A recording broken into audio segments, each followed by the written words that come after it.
build a good relationship or good interaction, Mhm. not only to Muslims but also to Christian, Buddhist, Mhm. Hindu, Confucianists, and so on. Yes, I think yes, in my view that every religion teach about the goodness, right? Every religion teach how to interact with one and others, not only as as Muslim, but also we have to have a good interaction with non-Muslim, right? So we have to have, we have to show our good performance uh, to, you know, to interact with non-Muslim, yeah, in terms of the humanity. So I think we have to respect that, even though we have such a different faith. So I think good relationship is better than never, right? Yes. Okay. And showing the good behavior. Yes, showing good behavior. I think we live now not only with Muslim but also with non-Muslim. I think in your place also, you know, Yes, have I such. have next door with different religion, Mhm. Hindu, That's right. Christian, Mhm. Muslim. But Yes. So you have to respect them. Yeah, you have to love them as your brother.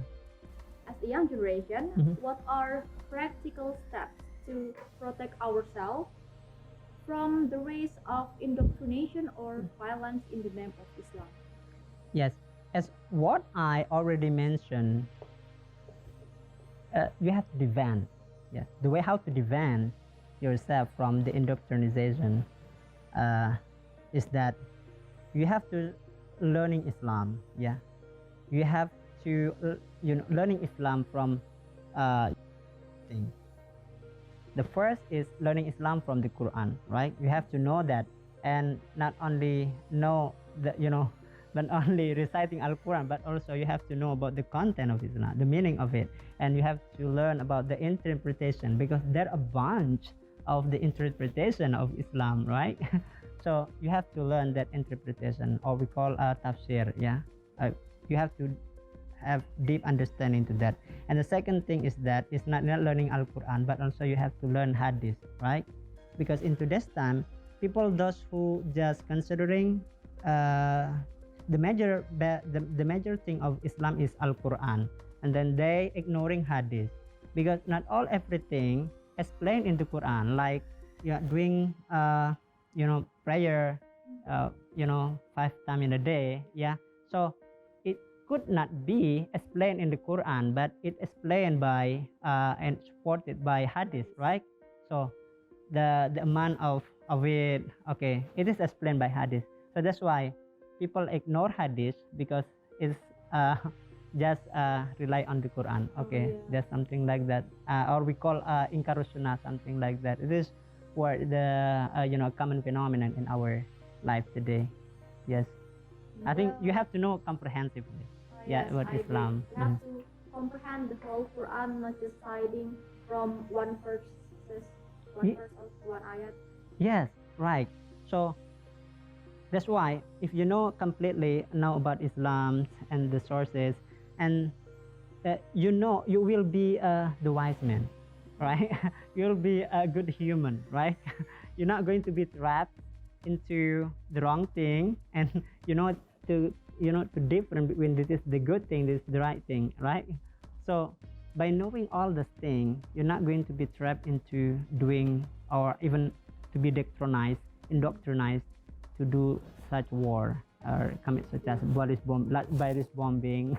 Okay, because yes, this is the good thing that we have to defend, we have to prepare for our millennials. Yeah. Yes. So Zain, what would you say to millennials like me, and what is your advice to us on how to become a good Muslim for the future? Well, I think it's not my capacity actually, and obviously to to share something. I mean, to advise the youngster or millennial, but I have to back to myself that I have to motivate and suggest myself, begin from me myself actually. But has information that we have to share one another. As our Prophet said that we have to, declare one thing that you know, in order that people will know it. Yes, I think the good thing to do is that you have to have a good understanding of Islamic teaching, right? Because it is the basic thing for you yourself, for you yourself in the future, what you're going to be, right? Because you will negotiate, you will meet with a lot of people, different race, different cultures, different ethnic, different belief. So if you have a good understanding about Islam, and yes, people will know you as a Muslim, right? Because non-Muslim don't know exactly about the Quran, don't know exactly about the Hadith, but what they know is that you yourself, you have a good personality. It is yes, you are showing your personality as Muslim. Again, that you are the ambassador, the representative of Islam as religion, love, peace, right? Yeah, I agree. Okay, I think that's kind of bit suggestion that I can share with a lot of us. So we have to show our best performance. That's true. And show that Islam teaches us good behavior. Well, thank you so much, Zain, for coming and discussing with me about this very important topic, which is misconception of Islam Rahmatan Alamin. Thank you I too. really appreciate that. And thank you so much for watching today's English talk. I hope you learned something new from this discussion. And don't forget to like, comment, and subscribe below. And always wait to the new episodes from Unicoms TV. Bye. Assalamualaikum warahmatullahi wabarakatuh.